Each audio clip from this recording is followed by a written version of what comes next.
Bien, maintenant, nous allons voir comment créer une équipe. Alors, une équipe, c'est donc un groupe de personnes, donc minimum 2 personnes.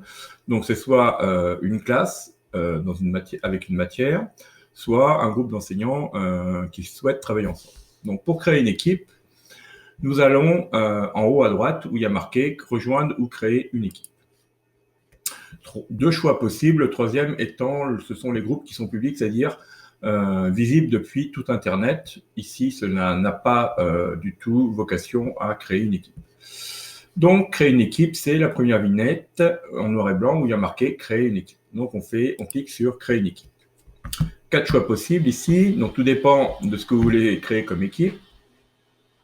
Soit classe, communauté de formation professionnelle, personnel ou autre. Personnel ou autre, pas d'intérêt, donc on va passer dessus. On va s'intéresser surtout à classe et à communauté de formation professionnelle.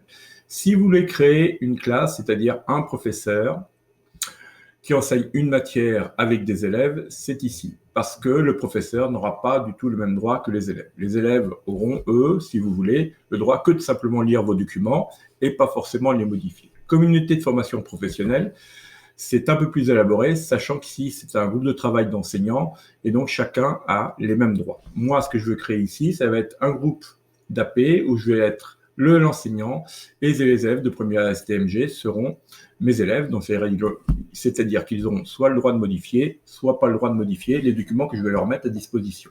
Donc, je clique sur classe. J'indique le nom du groupe, de l'équipe que je souhaite créer. APSTMG. Je clique sur suivant. Et donc, une fois que j'ai créé mon APSTMG, il me propose de mettre des étudiants dedans ou des enseignants. Donc, je répète que si vous mettez des étudiants, les personnes qui seront étudiants ou étudiantes n'auront pas forcément le droit de modifier vos documents que vous mettez à leur disposition. Alors qu'enseignants, ils auront les mêmes droits que vous, donc pourront modifier les documents que vous mettez à disposition. Donc, ici, je mets par exemple, comme ce sont les classes de première STMG, je mets PSTMG1, qui correspond à une classe de première STMG1. Je clique, si je veux ajouter la première STMG2, je peux la faire à la suite. Donc, 2. Donc là, il me propose un choix de première STMG. Donc, vous notez que vous pouvez retrouver d'autres équipes qui ont été créées par d'autres enseignants. Et là, je fais donc ajouter. Et donc là, il me dit qu'il y a 32 élèves en première STMG1 et 33 en première STMG2. Je suis d'accord, donc je valide les 2 classes.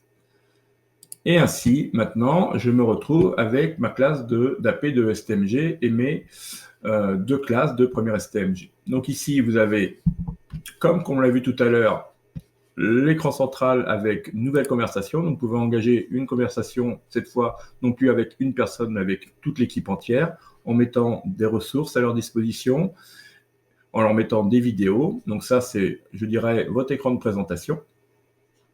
Mais vous avez, ce qui est intéressant dans un groupe classe comme celui-ci, la possibilité, en haut, de mettre des fichiers à leur disposition. Et comme j'ai créé un groupe classe, j'ai un dossier qui s'appelle support de cours. Alors, quelle différence vais-je faire entre les fichiers qui seront en dehors de support de cours et dans support de cours? Par exemple, ici, je peux charger des documents, un fichier que je veux mettre à disposition des élèves. Je vais prendre un fichier quelconque que je peux avoir, par exemple, Bionature. Et donc, je le charge, il se trouve en dehors de support de cours. Ça veut donc dire qu'ici, comme il est en dehors de support de cours, toutes les personnes de l'équipe peuvent modifier ce fichier. Moi et tous les élèves peuvent modifier ce fichier. Si je voulais mettre des fichiers, mais que les élèves n'aient pas la possibilité de modifier, il aurait fallu que je le mette dans support de cours. Si je vais dans support de cours, que je fais charger un fichier ou un dossier, par exemple ici Bionature encore, cette fois, comme il est que va se retrouver dans support de cours, les élèves ne peuvent que lire ce document. C'est la grosse différence entre support de cours et sans support de cours, et ainsi qu'avec la communauté de formation qu'on a vue précédemment.